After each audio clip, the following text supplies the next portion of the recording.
It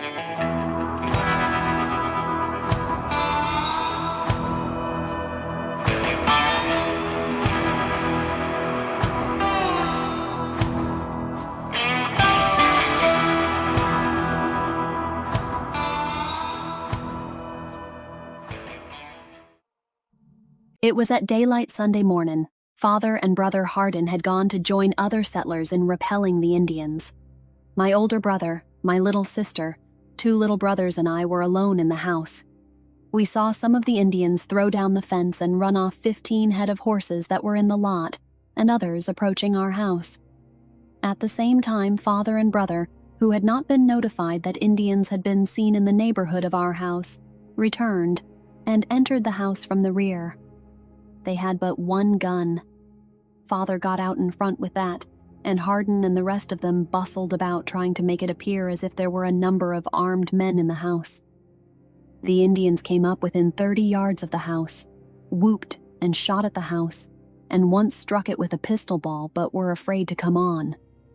The Indians surrounding our house were watched by 200 or 300 of their band from the top of a hill half a mile away. We could plainly see them performing the war dance and hear the war whoop with which they accompanied the dance by way of encouraging their brethren below. They had several hundred head of horses, which they had stolen. It was a time of awful suspense for mother and us children, and no doubt for father and brother too, but the Indians, lacking the courage to brave father's gun, which carried but a single charge, at length withdrew. Mrs. Edward Shegog, my sister-in-law, who lived 3 miles from us, was a prisoner in the band of the Indians on the hill and could see all that took place around our house. She afterward told us that she had not the slightest doubt that those of us who escaped the arrows and tomahawks of the Indians would soon join her. On the day Mrs. Shegog was captured, her father, Joe Manasco, living 17 miles west of Gainesville, noticing signs of Indians and knowing that his son-in-law, Edward Shegog, was away from home, hastened to his house and started to take Mrs. Shegog, her infant child, her nieces, May and Lizzie Manasco, 8 and 9 years old, and a little Negro boy to his own home. On the way, the Indians fell upon the party, killed Mr. Manasco, and carried Mrs. Shegog and the children and the Negro boy away. The first stop the Indians made after capturing Mrs. Shegog was on the hill overlooking our house. That night the Indians made a hard ride. The weather had turned very cold, and having been stripped of her clothing and even of her hair, which the Indians cut close to her scalp, Mrs. Shegog suffered intensely. During the night the Indians, thinking perhaps that she would soon die, left her on the prairie, but, strange to say, threw a buffalo robe over her.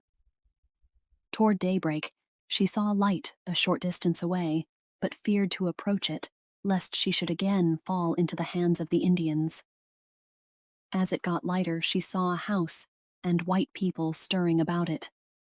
To her great joy, it turned out to be the dwelling of Samuel Doss, the big cattle man, near Gainesville. The bodies of her nieces were found on the prairie, but they were without marks of violence. The girls had evidently been abandoned by the Indians, as Mrs. Shegog had been, and had frozen to death. In their flight, Mrs. Shegog saw an Indian kill her baby by striking its head with a pistol. Its body, frozen to the ground, was found at the place indicated. The settlers searched far and wide for the body of the Negro boy, for they had little doubt that when he showed signs of perishing from the cold, his captors dropped him on the prairie too. The settlers mustered what force they could, and pursuing the Indians, came up with them, and had a running fight in the night. Among the prisoners was a Miss Carrollton, 16 years old, who had been captured on the raid. She was riding a wild horse, which, taking fright at the confusion and uproar of battle, ran away with her, carrying her far from the scene of strife, and thus enabling her to escape since the Indians were too busy at the moment to follow her. She held onto the horse for many miles as it flew over the frozen prairie, as if pursued by wolves, until from sheer exhaustion, she fell off. In the course of the night, she became able to stir and made her way to a ravine, which afforded some shelter from the cold north wind that swept the plains. When the sun rose, she saw a house in the distance. It was the home of Dr. Davidson, a few miles from our house. From what I heard at the time and afterward read of the raid, the Indians upon crossing from the reservation into Texas divided into two bands and ravaged a wide scope of country. They stole horses, burned houses, murdered men, and murdered or carried away women and children. They burned more houses at the beginning of their progress than toward the end, for as they went they accumulated such a drove of horses that they were kept busy handling them and had no time to destroy property. I do not know personally, but learned that 9 persons were murdered on this raid. They were Mr. Leatherwood, Mr. and Mrs. Tom Fitzgerald, Arthur Parkhill, Mr. Loney, Mrs. Carrollton, Joseph Manasco, and May and Lizzie Manasco, with the Negro boy missing or unaccounted for. After the raid, the settlers of Cook County became discouraged and began to leave the country. Father at once sold his land for almost nothing, since nobody wanted Cook County lands at that time, and we moved to Whitesboro. Mrs. Sarah McCutcheon.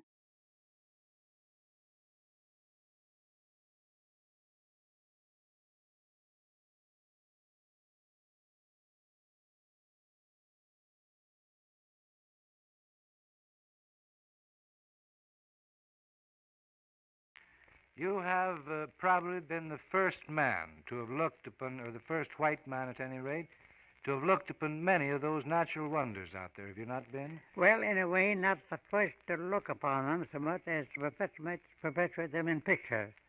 Pretty hard to say in this America of ours where a man has not been. Well, that's true, But too. we're among the first people to follow on the tails of those unnamed people, trappers and people of that kind, who may have seen these things. But we were the first to make them publicly known. Well, what were some of those things that you made known for the first time to the rest of the country? The Yellowstone, the Holy Cross, the Cliff Dwelling, the main Rocky Mountain chain of peaks, Fremont's Peak, and all those big, the Teton Mountains, all those prominent features today in the scenic wonders of the West. I have seen some of those pictures you've made, Mr. Jackson, made on the tops of mountains, where you knew that it must have been tremendously difficult just to get to the point and carrying That was the main part of my experience with the Hayden survey, was carrying that cumbersome, very weighty photographic apparatus to tops of high peaks. The apparatus for making pictures mounted to fully 100 pounds of weight you had to carry up. Of course, I had to have assistants, generally 3 of us. We'd carry our pack animals up the mountain as far as we could. Then we'd distribute their loads to our own soldiers, to our own shoulders, and carry it to the tops of the peaks. I covered pretty nearly all of the high peaks of Colorado in that way, from including Fremont and all the high peaks of Colorado, and carried up my water and all the apparatus and the cameras and everything that kind for making the pictures. Sometimes I had to spend nearly all day on top to get pictures between intermittent storms that come over the peaks. And now these days we think it's quite an achievement if a man goes up there carrying a minicam with him. Oh, it's playboy time. Playboy time. Would you tell us something about the way you had to make pictures in those days? Some of the way you had to make pictures, how you made the exposure. Briefly, our old process before 1880, when the drag plate came into being, was what you call the wet collodion process. We carried out clean glass plates, a whole lot of them, a whole lot of chemicals, collodions and developers and iron solutions and acid solutions and everything again, filters and trays and bottles and everything of that kind, besides a portable darkroom to work in. We had to go into that little tent, take one of those clean glass plates, floor it with a collodion, immerse it in a silver bath of nitrate of silver, and while still wet, put in the plate holder and expose in the usual way. Then it had to be developed immediately after it while wet, and the plate dried as well as we could, stored in a grooved box to protect it in that condition, and in camp had to be clothed with a protective varnish and packed away. I have tried, on one occasion, by coaching my assistants, see how quickly we could make a picture from the arriving at the point where one was to be made. We had to unpack the mule, of course, and distribute the apparatus, set up a tent, get the camera ready. And then I'd go into that little tent and cut my plate and prepare it for exposure. And after development, it is packed away, as I have said, and then put on a mule again. Under such conditions, with 2 assistants working with me, I've taken 30 minutes to make a picture. But ordinarily it takes more time than that. And once located, well, of course, you can make a number of pictures with a comparatively short time. Exposures on the plate at that time averaged all the way from sometimes even to 1 second up to 5, 10, 15, or 20 seconds for an exposure. Extreme cases up to minutes instead of seconds. Well, Mr. Jackson, I just wouldn't know the questions to ask you to bring out the things that I know you'd like to say. Wouldn't you just like to go ahead and just talk now and tell us all of the things that you remember and what you think of their importance, both of yesterday and as they might be in relation to things today? Well, you already have an inkling, have an outline of my story, but it's mostly concerned the survey period of the 60s and 70s. I began photography way back when I was 15 years old, way back when I was 17 or 18 years old. And pursuing that business with various galleries, it finally took me up into Vermont before the Civil War. There I got interested in the Civil War proceedings, of course, and went into a Vermont regiment and served down in the Army of the Potomac. Coming back from that into Vermont, I pulled up stakes in Vermont on account of a disrupted love affair, as they call it, went west. That was in 1866, as already mentioned. That work took me to California and back, returning from California behind a band of about 150 Mustang ponies, driving 2,000 miles across the country from Los Angeles to up through Salt Lake, back to Omaha. There I thought I'd had enough of that kind of wandering and went into the photographic business. Set up a gallery of my own and began working on the Union Pacific Road, then building westward, photographed that road from one end to the other. That brought me in contact with Dr. Hayden, who was then running a survey of the Western Territory.